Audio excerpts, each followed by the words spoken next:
Salut les amis, je me permets de faire cette vidéo parce que j'ai besoin de vous. J'ai besoin de vous parce que j'ai besoin de mettre à jour le système politique belge. Et je ne peux pas y arriver tout seul. Il faut qu'on fasse ça ensemble. C'est comme ça. C'est comme ça qu'on met à jour l'operating system, le système d'exploitation de la Belgique. Alors je vous raconte le problème qu'on a et pourquoi on doit mettre à jour le système. En gros, notre système n'a pas beaucoup évolué depuis le XXe siècle. Sauf qu'au XXe siècle, mais le monde est assez différent. Il n'y avait pas l'Internet, vraiment. Et donc, tous ces partis politiques que nous avons, qui ont été créés à ce moment-là, mais ils ont été créés avec une façon de fonctionner basée sur la technologie de l'information de l'époque, qu'on appelait le papier.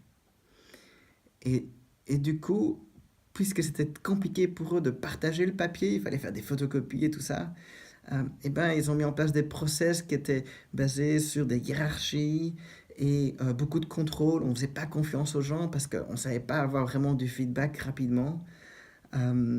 Et donc voilà, alors ils ont fait ce qu'ils ont pu avec la technologie qu'ils avaient à l'époque, et je trouve qu'ils ont fait quand même pas mal du bon boulot, hein, parce qu'on est comme ici, on est en vie, hein, c'est super, et on n'est pas en guerre, et finalement tout se passe bien. La Belgique, reconnaissons-le, on est quand même un pays riche, quand même, on vit bien quand même de manière générale, donc ils ont fait du bon boulot, donc super, merci les gars.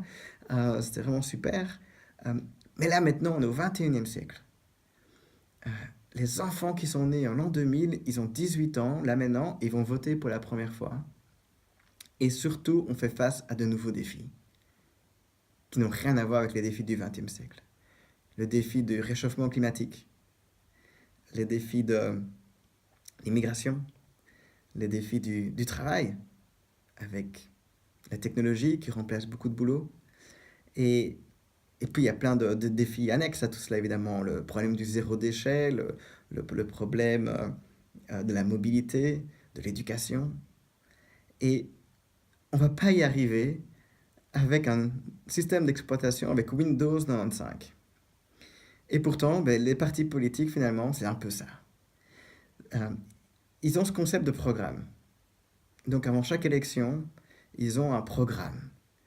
Et c'est un petit peu comme une nouvelle version de Windows qu'on a tous les 5 ans sur CD-ROM. Ici, les élections communales, c'est tous les 6 ans en Belgique. Et le problème de cela, c'est que la vitesse d'itération n'est pas assez rapide. N'est pas assez rapide. Quand il y a le programme, on l'implémente, et puis quand il y a un bug, eh ben, il faut attendre 6 ans avant d'avoir une nouvelle version. Je veux dire, et les gars, là, on n'a pas le temps, hein, parce que dans 6 ans, le réchauffement climatique, lui, il n'attend pas. OK? Donc il faut qu'on upgrade le système d'exploitation de la Belgique, là, pour qu'on puisse se mettre dans une situation où, beaucoup plus rapidement que tous les 6 ans, on puisse avoir le feedback des citoyens pour qu'on puisse améliorer nos politiques, pour être sûr qu'à chaque fois, on soit bien en phase avec les attentes des citoyens, avec les priorités, et qu'on sorte de ce vieux système de, de partis avec des hiérarchies voilà, ça fonctionne juste plus. Et alors je sais qu'il est tentant, spécialement, pardon, pour les élections communales, de voter pour ses amis. Et pour les personnes qu'on connaît, ses amis. Mais là, je pense que l'intérêt général, l'intérêt de la planète, doit primer sur nos intérêts personnels. Euh, on reproche souvent au monde politique de justement de faire du copinage. Alors, je pense que la meilleure chose qu'on puisse faire en tant que citoyen, c'est nous-mêmes sortir de cela.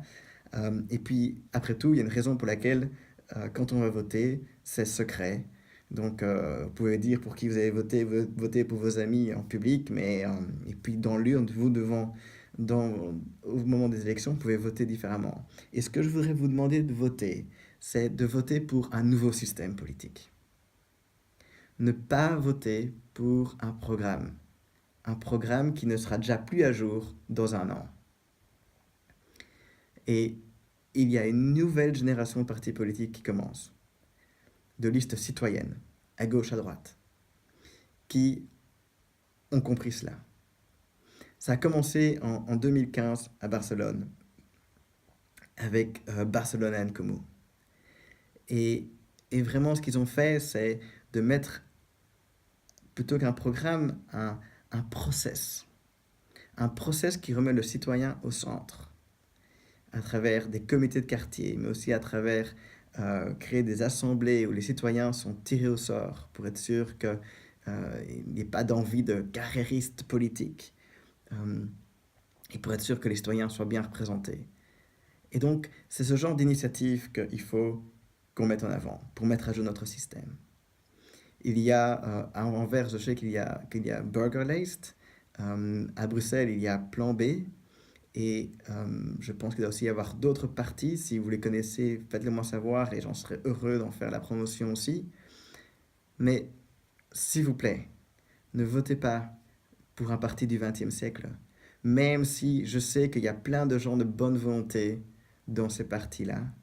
La réalité, c'est que euh, il ne suffit pas de mettre une peinture rouge sur votre voiture pour que ce soit une Ferrari. Si, si le moteur est encore un moteur qui fonctionne avec un vieux diesel, à un moment donné, ce sera juste pas possible de continuer la route. Ce sera juste pas possible. Et donc, j'invite tout le monde à voter pour ces nouveaux partis